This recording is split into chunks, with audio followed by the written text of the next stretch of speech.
The company you work for right now is biologically programmed to die in exactly 12.5 years. Yep, think about that for a second. The massive monoliths we build, the careers we structure, the empires we try to scale to the moon. Exactly. Welcome to the Bioeconomic Clinic at drchicks.com. I am Dr. Chicks, and I want to invite you into a space where we look at the world, your career, and well, your daily routine is just a little different. Most of them just won't survive the decade. A lot differently, really. Right. If you are listening to this, you are part of a very specific ecosystem. And today we are going to examine the health of that ecosystem. And I am Chicky, your intelligent AI specialist. I am here to help process the data, analyze the biological and economic frameworks, and basically provide the clinical voice of reason as we navigate these incredibly complex systems. So let's open the classified files. Today's deep dive is entering week 8, the Apex Delusion and the de-escalation protocol. It really is.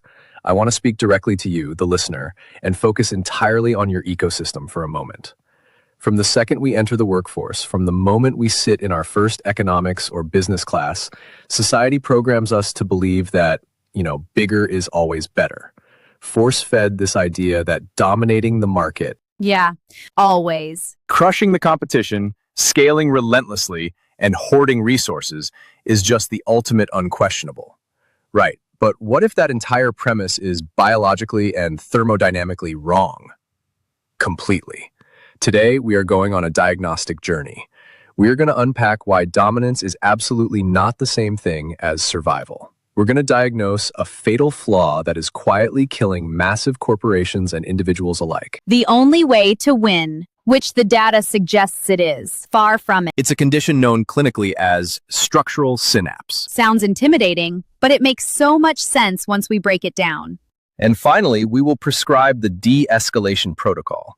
We are going to show you how to strategically shed dead weight to adapt and, actually survive in an unpredictable world. It's a fundamental recalibration of how we view success. I mean, when you look at the actual forensic data of organizational and personal failure, the traditional metrics, relentless growth, maximizing extraction, those are often the exact things causing the collapse. It's exactly.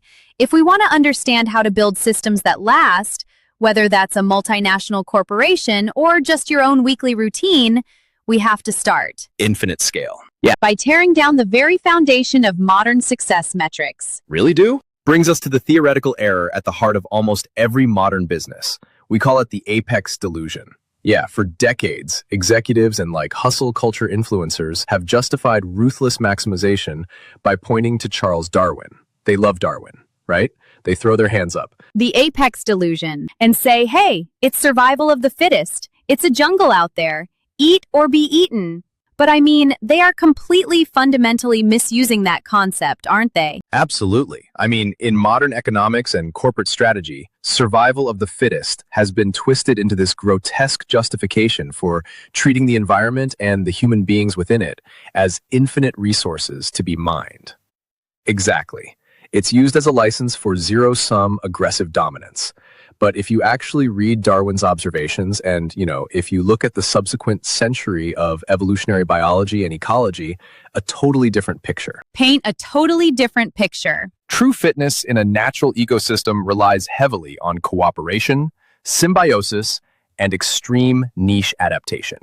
It's almost never about blind aggressive dominance. Right. The apex predator is actually highly vulnerable. I want to pull a thread from our sources here because this blew my mind. The founders of modern economics actually saw this coming. They knew the mechanical, ruthless model was flawed. There's a quote we pulled from Alfred Marshall, who is basically the grand synthesizer of neoclassical economics back in 1890, over a century ago. Wow. Yeah. In the preface of his Principles of Economics, he made this incredible, unfulfilled prophecy. He wrote, "The mecca of the economist lies in economic biology rather than in economic dynamics." 1890. That quote is so critical. Right, but nobody listens. They became obsessed with optimization. Yeah, optimization, static supply and demand equilibriums, and treating human beings as perfectly rational, utility maximizing machines operating in a frictionless vacuum. They treated the global economy like a giant combustion engine instead of a living rainforest. But the biological imperative is totally different. Nature operates as an economy of profound scarcity. It does. Organisms don't get to perfectly optimize in a spreadsheet. They undergo what biologists call constrained optimization. Exactly. They have to survive while dealing with active predators, limited food supplies, shifting weather patterns, disease. Because they have to deal with reality. The apex delusion is this deeply arrogant belief that a company, or even you, as a stressed out individual, can permanently outgrow your biophysical constraints. Because if an organism or a business sector extracts too much without sustaining its environment, it triggers its own extinction. Right. Look at the foundational ecosystem analogy of bees and flowering plants. Plants don't survive by dominating the bees. Right, they don't crush the competition. No, they don't try to extract every single ounce of energy from the bee while giving absolutely nothing in return. Instead, they survive by providing enough excess nectar and pollen to sustain the entire bee population. The plant's survival is entirely dependent on the bee's survival. Exactly. Because if they stiff the bees, if they hyper-optimize their nectar production to keep it all for themselves, to boost their own short-term growth, the bees starve, the bees go extinct, and without the pollination services that those bees provide, the plants go extinct shortly after. It is a mutual survival mechanism. And the incredible thing is, they don't need to be intelligent to cooperate. The plant isn't holding a board meeting to discuss altruism. No, it just inherently provides what the other node in the network needs to prosper, because that is the only way the network survives. If we extrapolate this to the macro level, this kind of symbiosis is how nature copes with what economists call free riders. This is a great concept. Yeah, if an ecosystem develops too many free riders, so organisms that take heavy resources without contributing to the balance or recycling nutrients, like a parasite. Exactly. That ecosystem eventually collapses under the weight of the extraction. In human terms, think about modern corporations that refuse to pay living wages, or aggressively dodge taxes that fund the education and healthcare of the next generation of workers. Exactly. They are acting as free riders. They are operating like a parasite that is slowly, methodically killing its host. They might show record profits in the short term, but long term, they are destroying the very societal foundation they depend on to generate that wealth. Okay, let me push back on this idea of biological harmony for a second. Sure, go ahead. I hear the bee analogy and it sounds nice, but if dominance isn't the goal, isn't the free market still basically a zero-sum game of predators? I mean, look around. We see massive tech conglomerates wipe out thousands of small businesses every single day. Definitely do. We see the most ruthless, cutthroat executives get promoted to the C-suite while the collaborative ones get laid off. How is that not just natural selection favoring the most vicious apex predators? It's a very fair pushback, but the answer requires us to look at what kind of environment you are operating in. Our sources highlight a brilliant concept here, the danger of a gamed environment. Yes, you can act ruthlessly and you might achieve a massive temporary spike in your localized success. But if you are actively sabotaging the broader environment to win that localized game, you're ultimately setting fire to your own habitat. Gamed environment. This perfectly tees up the Sears anecdote from our research, which I think is one of the most fascinating corporate disasters of the last century. For those who don't know, a while back, Sears was taken over by a CEO who was obsessed with this extreme social Darwinist management style. He basically read Ayn Rand and decided that ruthless internal competition would forge the strongest possible company. It was. Such a good example. Sounds like a recipe for disaster. So he took this massive unified department store and shattered it into dozens of internal subdivisions. He then forced them to ruthlessly compete against each other for resources, for budget, and for space in the famous Sears catalog. He honestly believed he was unleashing the raw power of survival of the fittest to make the whole organism stronger. But the fallout from that decision was catastrophic, and it perfectly illustrates the apex delusion. Because the departments started actively sabotaging each other, the environment became completely gained. He did. Right. Like if you were the IT department, you started charging the marketing department for your services. Exactly. If you were the appliance division, you wouldn't share floor space or cross-promote with the hardware division. The fittest executives in that specific toxic environment were not the ones producing the best products or the most value for the consumer. No, the fittest were simply the ones who were best at undermining their colleagues and hoarding internal budgets. They optimize for internal survival at the cost of the larger organism's health. It's like your liver deciding to aggressively compete with your lungs for oxygen. The liver might win the battle, but the body dies, and the liver dies with it. It sabotaged the entire enterprise. Sears essentially cannibalized itself from the inside out because it mistook internal dominance for true evolutionary fitness. That's a great way to put it. It serves as the ultimate proof that Adam Smith's famous invisible hand is deeply misunderstood. The invisible hand is actually an evolutionary metaphor about long-term survival, not short-term greed. Over the span of decades or centuries, economies only look like they are directed by a rational invisible hand because the sectors that survive are the ones that receive enough profit to sustain themselves without destroying their foundation. Totally. Right. If you game the system to create a local optimum, like a single department hoarding all the resources to look good on a quarterly report, you destroy the macro system. Exactly. So if we have established that this apex delusion is a thermodynamic lie, that dominance and excessive mass are not the keys to survival, we really need to look at what actually happens to these dominant entities. Why do the biggest, most heavily armored organizations fall so hard? Exactly. The mortality rates are shocking. They really are. And this brings up the most terrifying data point in our files today. When you or I think of a multinational Fortune 500 company, we think of permanence. We think of these massive, untouchable monoliths that are going to outlive us all, right? But Ari DeJuice, in his landmark book, The Living Company, pulled the actual mortality rates, and they are absolutely staggering. We assume they'll be around forever. He found that the average life expectancy of a multinational Fortune 500 company, the biggest of the big, is just 40 to 50 years. Just 40 to 50 years. And it gets even more alarming when you broaden the scope. Right. Based on a comprehensive survey of all companies across Japan and Europe, the average life expectancy of a commercial corporation is a mere 12.5 years. Let that sink in. 12 and a half years. Nothing. A third of the Fortune 500 companies that existed in 1970 had completely vanished by 1983. About a third of them. Yeah, they were acquired, broken up, or went bankrupt. We treat companies as permanent legal entities, but biologically speaking, they are disturbingly mortal. Juice points out that the natural lifespan of a corporate structure could theoretically be centuries, like universities or certain religious institutions, but commercial companies almost always die incredibly young. So what is actually killing them? Why are these giants dropping dead in their prime?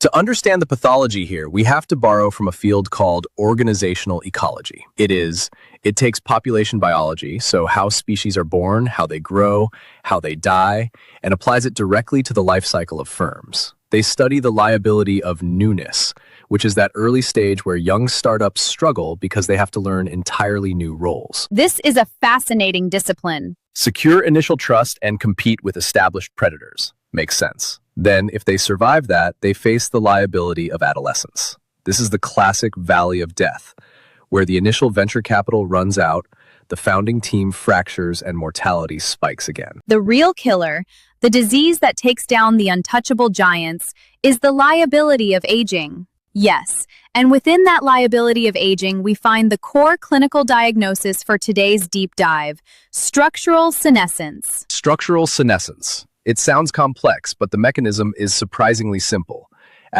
Very simple. When an organization or even an individual's career gains excessive mass, it is forced by its sheer size to prioritize reliability and accountability above all. To manage a massive global scale, you cannot rely on informal networks or quick, intuitive decisions. You need highly reproducible structures. You need thick rulebooks, standard operating procedures, rigid hierarchies, and compliance departments. You have to, right? You build this massive architecture of control. Right, but the deeply ironic negative byproduct of this desperate need for reliability is a massive degree of internal inertia. It's like they build a suit of armor so thick and so heavy for protection that they can no longer walk. They just stand there, bolted to the ground. The research identifies two fatal internal constraints that come with this excessive mass. First, sunk costs. If you are a giant corporation, you've invested hundreds of millions of dollars in a specific legacy technology or a massive real estate portfolio of office buildings. You become psychologically and financially anchored to those sunk costs. You refuse to abandon them, even when the market clearly signals that the world has moved on. You keep trying to squeeze blood from a stone because admitting you need to pivot means writing off a massive infection. And the second constraint is the rigid political and cultural restraints. As mass increases, power dynamics become deeply institutionalized, and their entire job security depends on maintaining the status quo. If a new disruptive idea threatens to make a department obsolete, the political immune system of the company will attack and kill that idea to protect its own turf. Middle management layers form, right? Which leads directly to the liability of obsolescence. Imagine an external environment that is shifting rapidly, which is the absolute reality of our hyper-connected global economy today. The heavy, inert organization cannot adapt. It has achieved perfect optimization, but it is perfectly adapted to a world that no longer exists. I love the analogy the sources use here, the puddle pathology. It is. I want you, the listener, to visualize this. Imagine a stagnant puddle sitting on a concrete sidewalk right after a rainstorm. It hoards its little boundary of water. It sits there, totally isolated, right, because it has no flow, no metabolic renewal, and absolutely no connection to a larger moving system. It is entirely at the mercy of the environment. This is such a good visual. It's completely still. When the sun comes out and the market heats up, the puddle can't move. He can't seek shade. It just sits there and simply evaporates. Compare that puddle to a living river company, which is constantly flowing, churning, changing its banks, and adapting to the terrain of the landscape. That imagery perfectly captures the vulnerability of stasis, but there is another visualization from the organizational ecology literature that illustrates this structural inertia even better.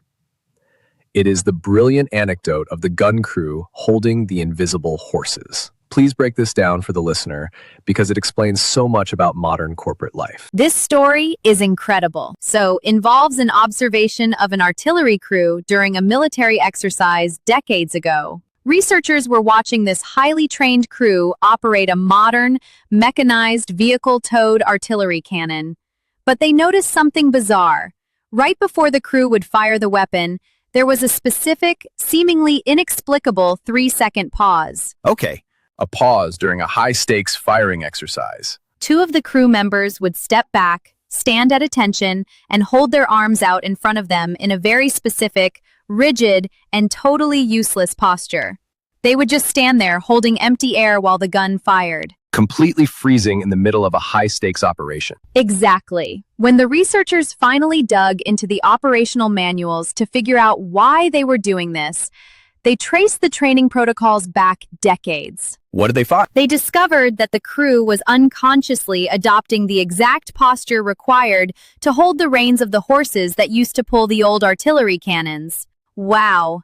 The horses had been obsolete and replaced by trucks for years, but the rigid, reproducible structure of the military organization meant that the training manual had never been truly updated. The people were flawlessly executing obsolete tasks purely out of structural habit. They were holding invisible horses. I want the listener to really, truly internalize this concept, and not just in the context of massive, faceless corporations, but in your own life. Look at your daily routines. Look at your team's workflow. Are you carrying excessive mass? Are you holding invisible horses in your own life just because you wrote a rigid 5-year plan 3 years ago and you refuse to pivot? Literally holding empty air. Are you still performing tasks, generating reports, or maintaining relationships that made sense in 2021, but are completely obsolete today? It is the most critical self-diagnostic question you can ask. Because the inertia that kills a massive Fortune 500 company is the exact same psychological inertia that keeps an individual stuck in a failing career path, a stagnant business, or a destructive habit loop. We cling to the invisible horses because the structure feels safe, even when the structure is what's actively killing us. But hold on, let me play devil's advocate again here, because this goes against everything we were taught in business school. Go for it. Doesn't mass offer a form of ultimate protection? I mean, we have been told our whole lives to scale up, to build an impenetrable moat, to become too big to fail. We watch tech giants buy up every single minor competitor just to add to their sheer size. How exactly does this excessive mass become a fatal flaw if it gives them seemingly endless capital to weather any spore? Sure, it's a vital distinction, and it comes down to the difference between internal adaptation and environmental selection. Organizational ecology tells us that environmental selection always, invariably outpaces internal adaptation in heavy systems. Yes, a massive cash reserve can act as a buffer for a time. It can absorb a few bad quarters. Right, they can bleed cash for a bit. But when a truly disruptive foundational shift occurs, a massive technological paradigm shift like AI, a global pandemic, a sudden change in global resource availability, the sheer coordination cost of pivoting a massive entity is simply too high. It's the turning radius of a battleship versus a jet ski. Precisely. A small specialist firm can completely adapt its product line or its service model in a week. A behemoth with 100,000 employees, 50 layers of middle management, and rigid compliance structures might take 3 years just to change its internal reporting software. So while the giant is bleeding billions of dollars in capital trying to slowly turn the ship, the nimble specialists are already out there exploiting the new environment. The mass stops being a shield. It becomes an anchor dragging them to the bottom. Painful just thinking about it. But if mass and scale are the vulnerabilities, what is the actual disease causing it? How does it happen on a day-to-day operational level? This brings us to the core diagnosis, mechanical rot, and the concept of the biomimetic organization. We need to talk about the thermodynamic lie of our modern work culture. This is where we diagnose exactly how we are breaking our systems in ourselves. The clinical diagnosis here is mechanical rot, which inevitably leads to entropic collapse. Let's unpack the physics of this. We hear the term hustle culture everywhere. It's the water we swim in. Grind 24/7, sleep when you're dead, maximize every single minute of your day for maximum output. But actual physics, the fundamental laws of the universe, tell us this is literally impossible. The second law of thermodynamics dictates that any closed system working continuously without rest inevitably degrades its useful energy into chaotic, high-entropy waste. You cannot cheat thermodynamics. The standard playbook. You cannot. When managers or even individuals managing their own time view organizations as machines, they see them as static things with fixed inputs and outputs. They view human beings as replaceable cops. Yeah. They fundamentally believe you can run the machine endlessly at 100% capacity, as long as you just keep throwing fuel, money, caffeine, pressure at it. But living systems, and let's be clear, organizations are living systems because they are made entirely of human beings, do not operate like closed-loop machines. They operate biologically, which means they suffer from what the literature calls the trimming trap. Think about what happens when these mechanical managers face a crisis, or even just a slightly disappointing quarterly earnings report. What is their immediate knee-jerk reaction? Exactly. They try to increase short-term profit by aggressively trimming assets. They slash research and development budgets. They fire their most experienced, expensive talent to save on salaries. They ruthlessly cut. Trimming trap, yeah. Cat-cack. Any department that isn't showing immediate ROI today. And in doing so, they completely destroy the system's metabolic reserve. They might make the quarterly balance sheet look fantastic, and the stock price might bump for a month, but they have essentially amputated the organization's ability to learn, to adapt, and to survive the next environmental shift. They're eating their own seed corn. It reminds me of that incredibly powerful moment in Ari de Juice's book. He was sitting in a high-level, sterile meeting at Royal Dutch Shell. This story breaks my heart. The executives were clinically coldly discussing massive job cuts to optimize the bottom line.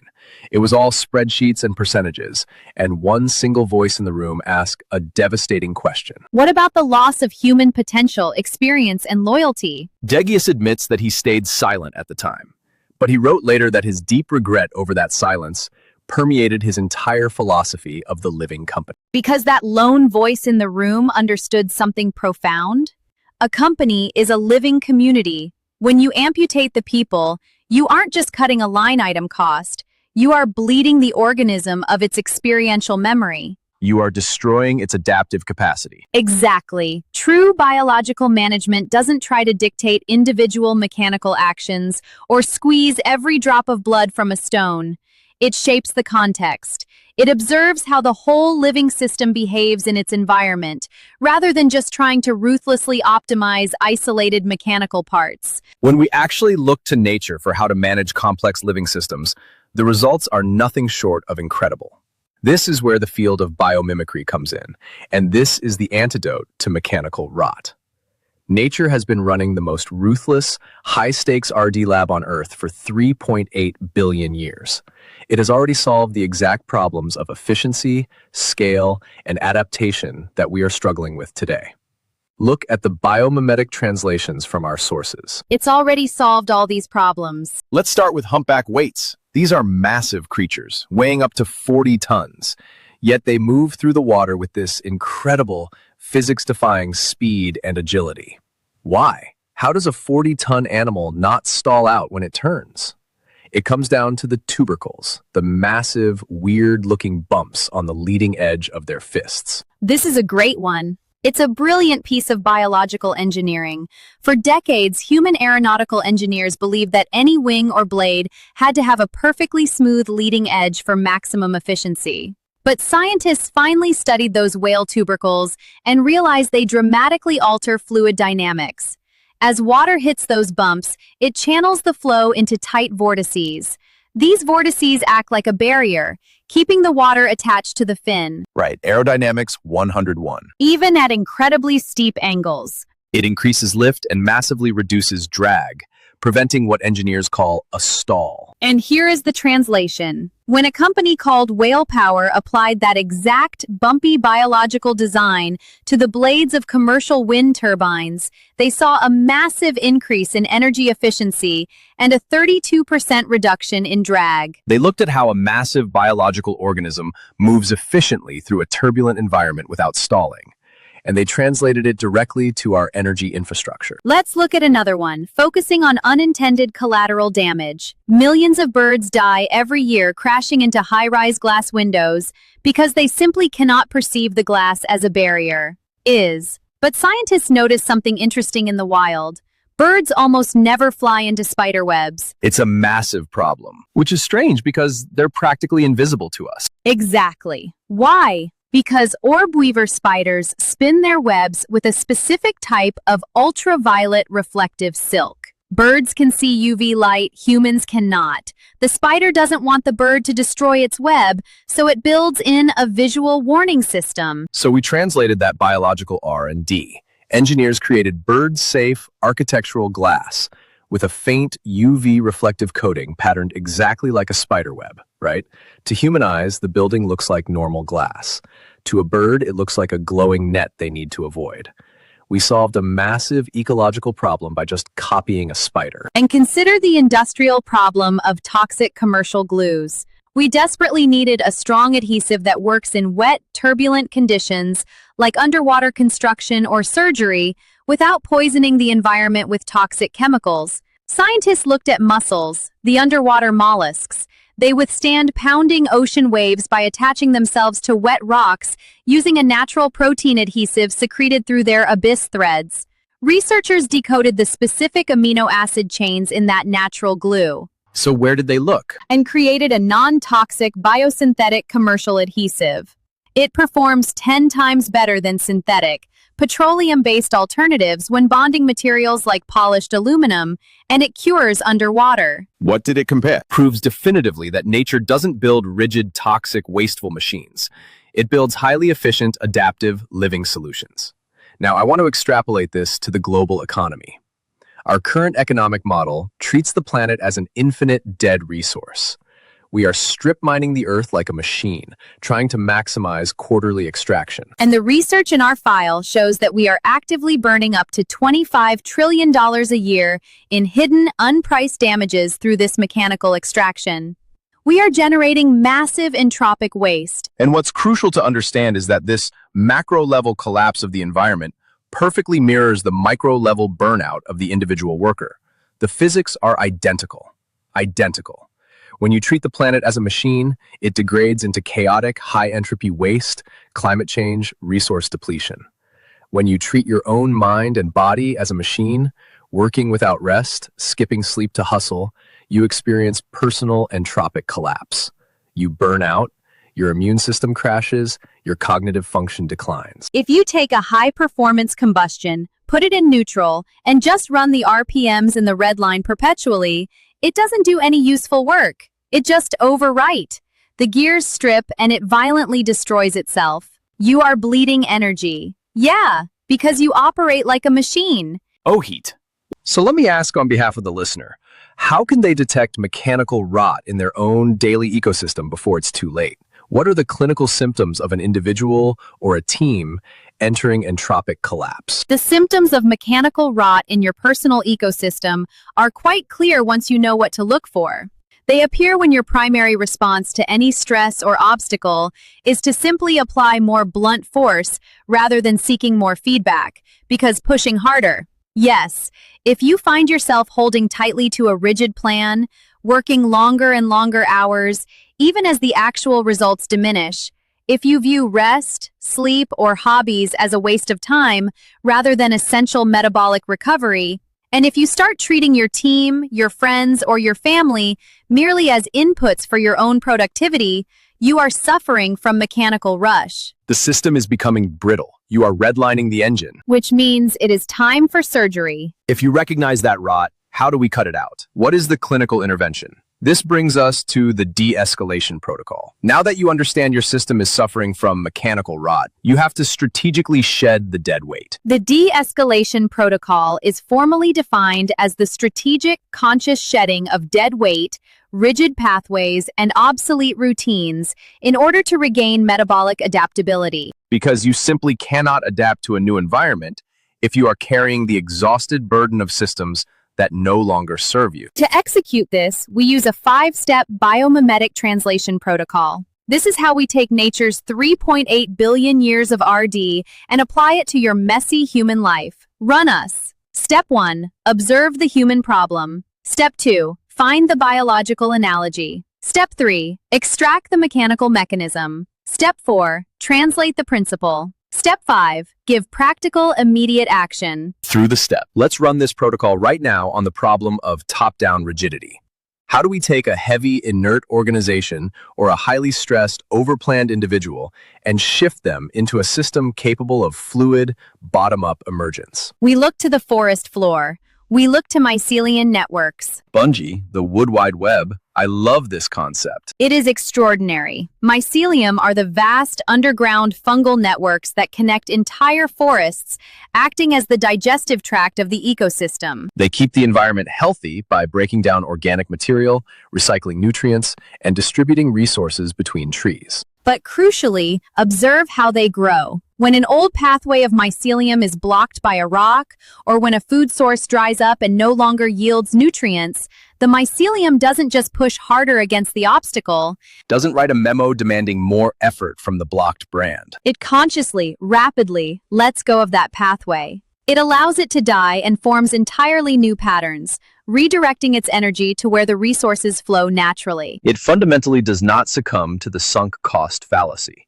A human manager will spend 5 years, burn out 3 teams, and waste $10 million trying to force a bad software product to work, simply because they've already invested. But the mycelium network just senses the friction and says, this pathway is dead weight. Shut it down immediately, redirect the energy, evolve. We also see this exact same structural brilliance in the slime mold. Slime molds, specifically Phaserum polycephalum, are fascinating for organizational design. They are single-celled organisms that can group together to form a massive, visible entity. Now, when human organizations grow, they face a massive coordination cost. The effort required just to get everyone to agree, to communicate across departments, and to move in one direction grows exponentially with every new person you add. I've seen the videos of these. It's why a startup of 5 people can launch a product in a month.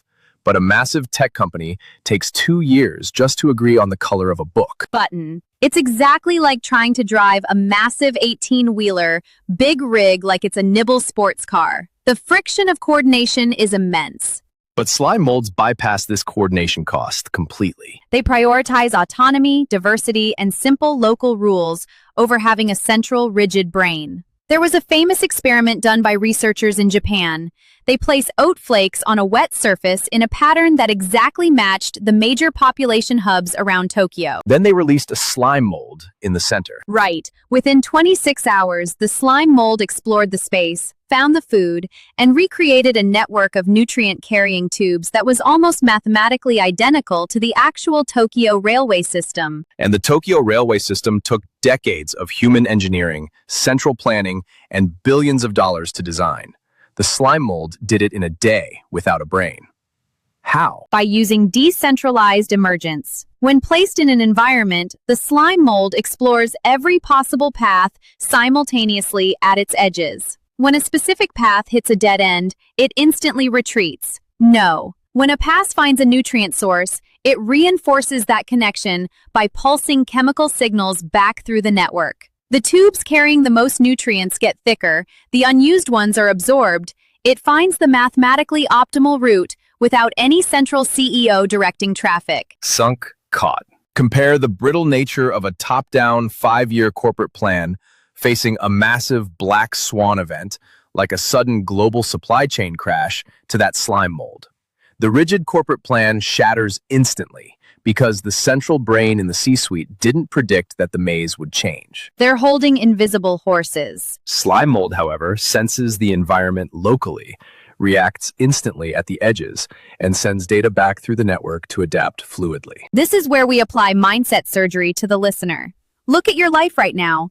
What rigid 5-year plans, what obsolete workflows, what deadweight tasks are you holding on to that are draining your energy? What pathways in your career or your daily routine are no longer yielding nutrients? You have to aggressively shed them this week to regain your metabolic reserve. You have to let the old paths die so new, adaptive ones can emerge. Okay, I hear that, but I have to push back with a very practical, terrifying concern.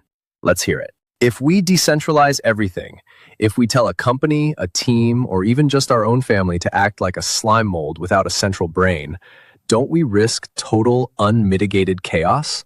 How does a builder, a manager, or a leader maintain any coherence or achieve a specific complex goal without rigid top-down control? It sounds like a recipe for anarchy. That is the natural fear of the mechanical manager. But this is where we have to understand how biological emergence actually works. It isn't chaos, it is decentralized order. You maintain coherence not through the rigid dictation of every single movement, but through simple, deeply shared local rules and mutual trust. In a living organization, money or fear of the boss is no longer the sole motivator. Trust becomes the new metabolic fuel. Give me an example of what those local rules look like in a human context. Exactly. If the local rules are incredibly clear, for example, Rule 1, prioritize the customer's immediate need above all else. Rule 2, share information instantly across all departments without silos. Rule 3, support the well-being of your immediate colleagues. Okay, if everyone operates by those simple rules at the local level, the overall organism will move in a coherent, highly adaptive direction. You don't need a CEO to approve every step. The complex structure arises naturally from the bottom up, just like the slime mold finding the food. The role of the leader fundamentally changes. The leader becomes less of a mechanic turning wrenches on a machine and more of a gardener. Gardener, yes. You prepare the soil, you plant the seeds, you set the boundaries of the garden, and then you step back and curate what naturally grows. Exactly. You manage the environment, not the individual blades of grass. Which brings us to the final phase of our deep dive, bioeconomic evolution and recalibrating the ecosystem. Let's say you've done the hard work. You've recognized the mechanical rot, you've shed the dead weight through the de-escalation protocol, and you've decentralized your rules. Now, How do you step back into the competitive environment and actually thrive without that heavy armor? For this, we look to ecological niche theory Right, you're lean now.